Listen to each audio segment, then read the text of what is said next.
Now, if you've looked at these on the used market, they can seem like an absolute bargain. Like all the premium feels, German build quality, the image and vibe that comes with owning an Audi for not a huge asking price. Like honestly, what's not to love? Well, apparently, quite a lot. Should we investigate what a used Audi A6 is like? Like what goes wrong with them? Of course we should. Let's do this.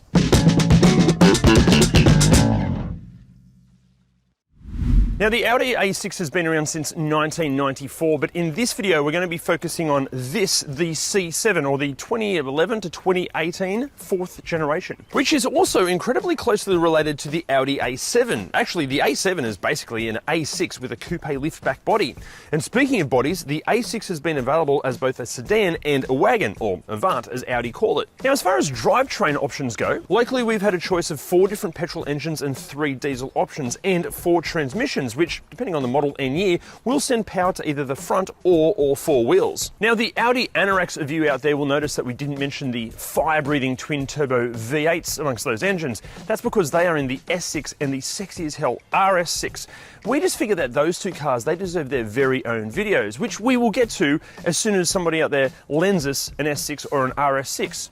But a quick warning, if you happen to lend us an RS6, because I love those cars so much, you might never get it back. Now, those drivetrains we mentioned will vary in what A6s you'll find them in, what power they're putting out, and how efficient they are, depending on the variant and if the A6 is a pre or post the 2015 update. Plus, as well as that major update that included mechanical changes, improvements to safety and tech, and a facelift, there were also some more minor updates in 2013. And then we come to the variants, and they signify generally what powertrain is in the car, and that might seem confusing, but it's not when it's explained. The number is the engine size, FSI means naturally aspirated petrol, TFSI means forced induction petrol, TDI means turbo diesel, and Quattro is 4-wheel drive. But don't forget the trim specs, which can range from the base spec A6 through to the plastic-clad all-road to the super stealth black edition. And then, of course, being a premium European car, it feels like there was like an endless array of optional extras and feature packs. Now, this may all seem completely confusing, and yeah, it kind of is, but to make deciphering it so much easier,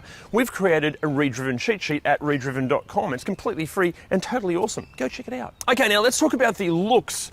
For me, stunning, gorgeous looking thing. This is a 2017 model, so it's the post update and it's the S line, so it gets all the fancy trim bits and pieces. And especially in this color, I think it is a gorgeous looking car. Like for me, it seems to nail this balance between like class and aggression. It's almost like a really good lawyer that does like kickboxing on a Wednesday night. I love it. Now, in saying all of that, while I personally love it, when we're doing the research online, plenty of people apparently don't like the look of these. They claim they're far too conservative. But like, isn't that kind of the whole point with like an executive large saloon like this? Nails it. Also, like, congrats to Audi. I feel like Audi nail like wagon or Avant body styles so well. It almost looks like they've designed wagons first and then worked out how to make an attractive sedan out of the wagon. Probably why I'm so obsessed with RS6s.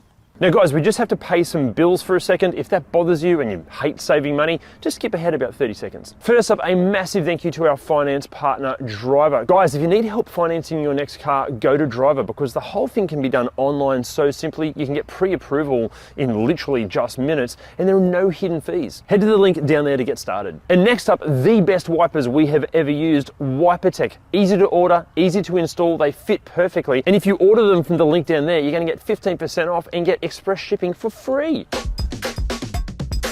Okay, so how's the interior? Guys, it is typical Audi gorgeousness in here. Stunning looking interior. Plus there's some theatre as well. When you start the actual car, the screen comes out to greet you. Beautiful. Until it doesn't. And the interior has a few problems, but we'll get to that in a sec.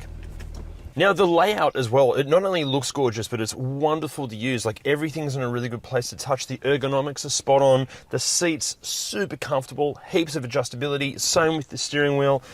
Also, the way it looks and feels, like this one, sorry, Mike, that owns this car, my mate that owns this, but it is a little bit on the, let's say the more mature spec of look with the kind of light colours. I've sat in these with like full black interiors and it does feel a little bit sportier and a bit more, I suppose, aggressive. But even with this lighter kind of colour, yeah, it looks really, really nice. However, with lighter colours comes more susceptibility to wear and tear. And this car, look, With a proper detail, it would come up really, really nicely, but yeah, there is a bit of wear and tear. So you're losing a little bit of texture on the armrests here. Steering wheel, that's gone super shiny. I'm not sure how well that could be restored back to having actual texture to it, but it's actually starting to feel a little bit plastic.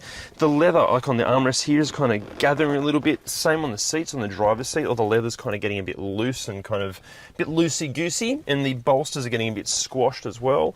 One good thing about all this, I'm not sure, I don't think this is actual timber. I'm assuming this is just like plastic, but it's not scratching. Like that's wearing quite nicely here. All the switchgear still feels really, really nice. The way things move, like that all feels quite luxurious and nice. Yeah, look, this car with a proper detail would come up a treat, except for some of the leather bits. Now, in terms of practicality, starting up front, we have some storage here under the armrest. There's even more storage under the armrest with a spot for some coins. 2 cup holders here, different sizes. Now, we did notice through our research that many North American owners complained that the cup holders weren't large enough for their huge coffees. Maybe that's the universe telling you that a huge coffee is crap. You should be drinking like a small coffee, a pretentious one like a ristretto or an espresso, the coffees that I enjoy. There's another little hidey hole spot up here which I'm concerned might be an ashtray, because there is a cigarette lighter power output here and what looks like an ashtray. I hope it's not an ashtray because smoking is gross. There's a glove box here. You've obviously got door bins. They're an okay sort of size. There's a really cool little hidden storage cubby hole under the seat, and I think that's it for practicality up front. Nothing under there, no spot for your sunglasses, mirrors and stuff there. That's it. Now, if you go and watch Avengers Age of Ultron, there's a scene where Chris Hemsworth and Stellan Skarsgård go to get into one of these cars. And fun fact, I'm exactly 2 centimetres shorter than both Stellan and Chris. This is in my driving position, and it's bloody comfortable back here. Heaps of knee room, heaps of foot room. The seats are really comfy. It's such a nice place to be. Even like the posture, like where my back is versus my hips, all feels very nice. Wear and tear wise back here, way better than the front. Like all the texture on the leather is still really nice and still feels quite firm. Door cards feel good, backs of the seats feel good. I don't know how many people have ever sat back here, but I think I'm one of few. Now, practicality in the back seat. Interesting, just real quick, you wouldn't want to sit in the middle because the transmission tunnel is huge, so you'd have to cut your legs off. But you've got nets in case you go fishing, you need to put your fish somewhere. You've got your own climate control settings. You've got the fastest opening little trapdoor I've ever seen in a car. Look at that, bam. With a power outlet and a cigarette lighter and ashtrays in the doors. Gross. You've also got door bins here, and you've got a pull down armrest here that has its own little... How do I open this? Yep, there we go. Own little fur-lined storage compartment here and transform style pop-out cup holders with claws. Love it. Whoop, hang on. There we go. Done. Okay, practicality in the boot. Bloody massive back here. Heaps of space. Also, because this is on the same platform as the wagon, when you fold the seats down, they fold completely flat. So, yeah, huge cargo space. Excellent. Now, in terms of tech and features, like even in the very early base models, you're still going to get loads of kit. Like an excellent sounding 10-speaker stereo, Bluetooth connectivity, an 8-inch multifunction screen, leather everywhere, dual zone climate control, parking sensors. The list, as you can see, just goes on. However, a few of the really early models, they missed out on like a reversing camera and some other, what I would say, kind of critical levels of tech and features. However, the 2013 update fixed all that. And speaking of the updates, if you're looking at a post-2015 model and a higher spec variant, you'll be treated to a superb sounding 600-watt 14-speaker Bose surround sound system, selectable drive modes, 4-zone climate control, performance or air suspension, depending on the model, and all of this and so much more. Now, in terms of phone connectivity via, say, Apple CarPlay and Android Auto, look, Audi will tell you that you can only fit Apple CarPlay and Android Auto to models from 2017 and onwards, but we've found that, and this does depend on the generation of MMI system, which is Audi's infotainment system. Most of these, they can be retrofitted with Apple CarPlay and Android Auto with actual Audi software. Now, this is interesting because Audi seem pretty adamant that you can't fit CarPlay and Android Auto to earlier models, but plenty of owners have done it successfully. Also, be really careful of some of the aftermarket Apple CarPlay and Android Auto systems, because we've also found with those that they can glitch out horribly. They can drain the battery, they can cause all sorts of electronic issues. So if you're going to do Apple CarPlay and Android Auto, do your homework, make sure your car can fit the Audi official stuff, and if not, if you're buying aftermarket, make sure it's quality gear. Also, if you are in the market for one of these, try to find one that's been fitted with one of the many optional extras packs, especially like a Technic pack, because with that, you're going to get a 360-degree camera and LED headlights and a whole bunch of other stuff. Now, when it comes to safety, it seems like the A6 is determined to keep you alive, and according to ANCAP, it succeeds because they've given it a 5-star rating. But to take you through exactly what safety features that you can expect, it seems only right that we do this in German. Sie erhalten 8 Airbags, ABS, Traktions- und Stabilitätskontrolle und mehr. Nach dem Update sind jedoch Warnungen vor toten Winkeln, Spurhalteassistenten, Warnungen zur Kollisionsminderung und eine Technologie enthalten, die einen Auffahrunfall vorhersieht und die Sitze in die sicherste Position bewegt. Now guys, for all the specifics of which A6 gets what tech, jump on ReDriven.com, check out that cheat sheet, it will answer all of your questions. So look, you buy an A6 because you want a car that has a certain feeling of prestige and class, and it needs to exude like a subtle affluence, and this still does. Like nearly everything about this matches what this car is all about. Like the ride quality, like it's confident and controlled through the corners, but it's still soft and supple enough to feel like properly refined. Like the engine around town, it's almost unnoticeable. It's really smooth and again refined, but when you flex that right foot, like it's got this like muscular urge that kind of throws you towards the horizon. Like it's just this nice like torquey goodness. Now, sounds wise, engine, I'm pretty sure most of that engine note is getting pumped through the speakers, but as far as the cabin goes, there are a couple of like tiny little rattles here and there, but overall it's pretty silent. Sounds good. And then like in traffic or if you're parking, like it is a big car, but judging the parameters is honestly pretty easy. It doesn't like hide its size. You are aware that there's a substantial amount of metal around you, but it's easy to drive and easy to maneuver. Also, depending on the drive mode you've selected, like they do make a difference. Like when you're in dynamic, it feels dynamic, and when you're in comfort, it does feel comfortable. But like all Volkswagen products, for me, the steering just feels like numb and lifeless. It almost feels like a cheap gaming console steering wheel, like when you're playing Gran Turismo. Like there's no real kind of feel and feedback. And like I know this sounds wanky and it's kind of typical car journalist speak, but when you're paying, I suppose, top dollar for a premium car, you want it to feel premium all the time, and this thing, it just steering feels cheap. So look, overall, what is a used A6 like to drive? I kind of feel like it's the car version of like a cool and fit German uncle. Like it's understated and classy and clearly doing really well for himself, but at the same time, you know there's something sketchy going on in the background. Now, thanks to typical European car depreciation, these things, they look like they offer so much car for the money, because when this was brand spanking new, not all that long ago, it was asking around about $125,000. These days, like around about 5 years later, it's lost over $80,000 in value. But guys, be warned, because that depreciation, it doesn't stop. You can get previous generation versions of these for under $10,000. Guys, like think about that for a second. Brand spanking new, $125,000. 5 years later, around about $45,000. 15 years later, like $8,000, even $7,000. It's not a great investment. Then on top of that, being an Audi, European parts, they generally do ask a premium. But again, here's a tip.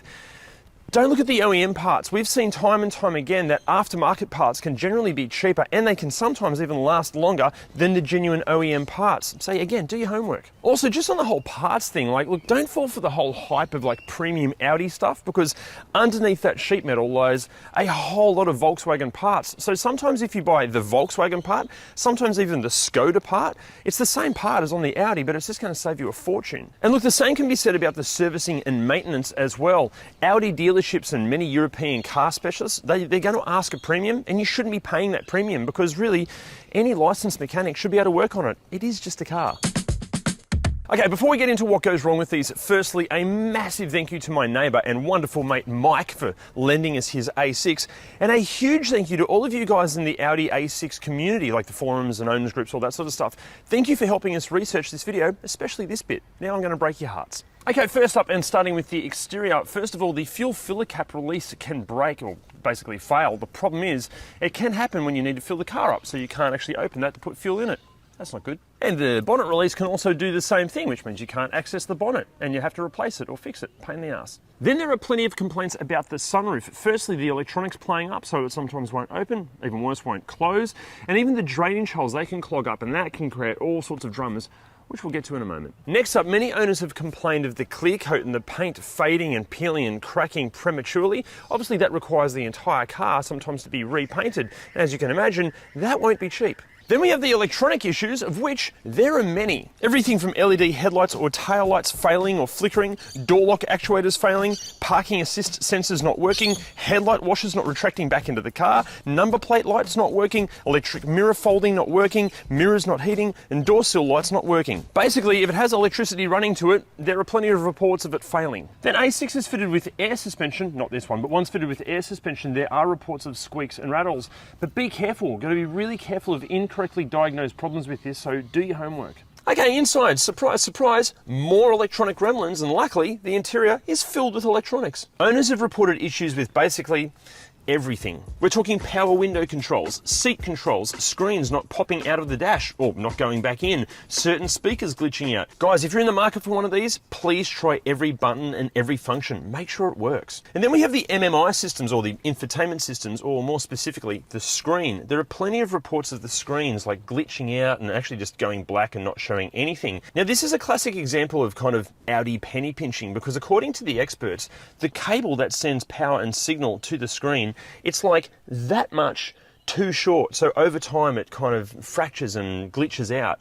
I feel like there was an argument between Audi engineers going, we just need it to be this much longer. And the Audi accountants going, yeah, but if we save this much cable, we're going to save millions of dollars. Guess who won the argument? And then within the infotainment system itself, there are plenty of reports of unresponsive controls and software related issues. Some of these can be fixed with a software update and others can't. We also found plenty of owners that complained about lots of rattling and squeaking and creaking noises coming from the dashboard and the center console. Apparently the air conditioning systems, they can have problems too, either not blowing hot or cold air, or certain fan speeds just not working, or the entire system just not working at all. And then there are owners that have complained that there are certain error messages that come up on the screen, but those error messages are just blatant lies, because what it's saying is wrong isn't happening at all. And then we come to all of the issues that happen when water leaks into the car, which happens. See, there are like plugs and drainage holes and drainage channels all over this car, but the drama is the plugs can shift and the drainage can basically clog up. A lot of the drainage can be an absolute nightmare to clean out. The drama is the water has to go somewhere, so it goes exploring. The real problem one is up in front here. The water will go down inside basically the firewall, because the water will go inside the panels. The water will go down inside the firewall and sometimes into the padding behind the carpet, but then it wets the electronics and it can completely fry the electronics. Basically, check all of the footwells and see if they're damp or if there's any signs of water damage, because the best case scenario, the A6 is going to end up smelling like a wet dog all of the time.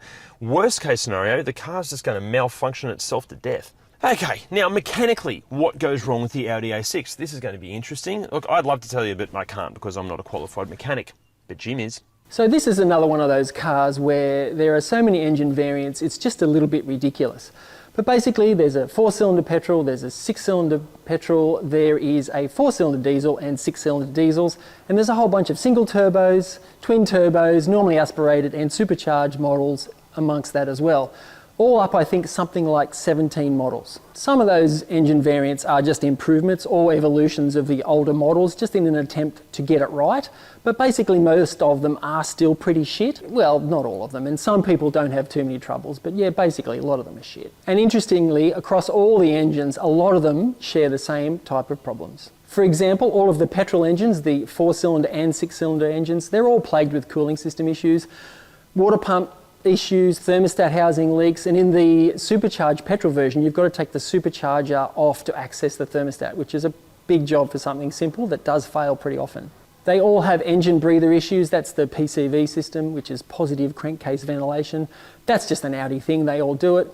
Oil leaks are very common, and oil consumption is a big problem across all engines. All of the petrol engines have timing chain complications. The V6 engines, the timing chain is located at the back of the engine. Now, when that fails from either a guide or a tensioner or the chain failing, to get at it, you've got to take the engine and gearbox completely out of the car. You've got to drop the whole cross member, and typically that's about a $5,000 to $10,000 job. The diesels, the 4-cylinder, well, it has a timing belt, so it is actually spared from the timing chain nightmares. That belt, by the way, is due every 120,000 Ks.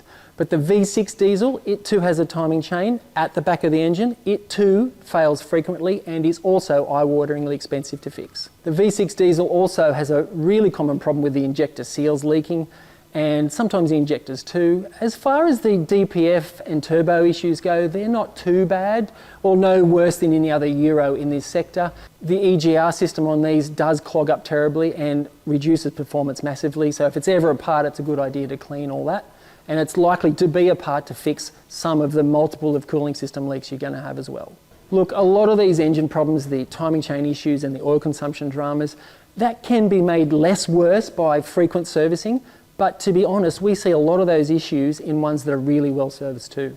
Look, the transmissions, unfortunately, we see plenty of problems there too. Harsh shifting, or no drive at all. And a lot of those issues can be caused by internal electronics issues, either from sensor control modules, speed input sensors, or the selector sensor. They all cause problems, and nearly all of them typically very expensive to fix. Now look, I know a lot of that sounds really bad, and most of the time it is. But there are some owners out there that don't have huge amounts of problems, and for them, that's great. But they are all very common and very real problems, and definitely common enough to make you wonder, is it worth the risk? Okay, so should you buy one?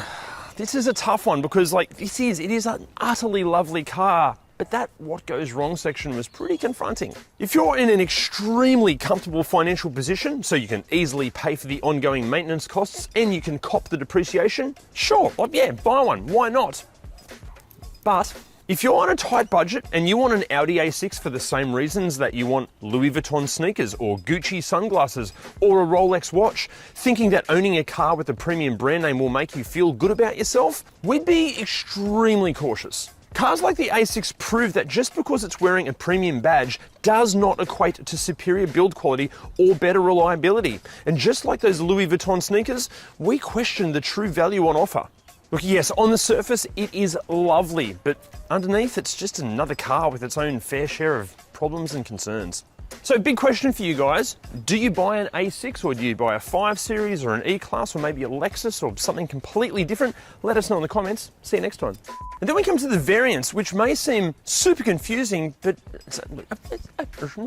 okay, now when it comes to safety, it seems that the A6 is determined to speed input problems or the transition.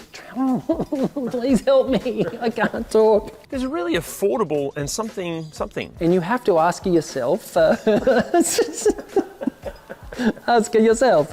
And then within the infotainment system, there are plenty of reports of unresponsive controls and just, what am I saying? And definitely common enough to make you wonder if it's worth tasting the risk.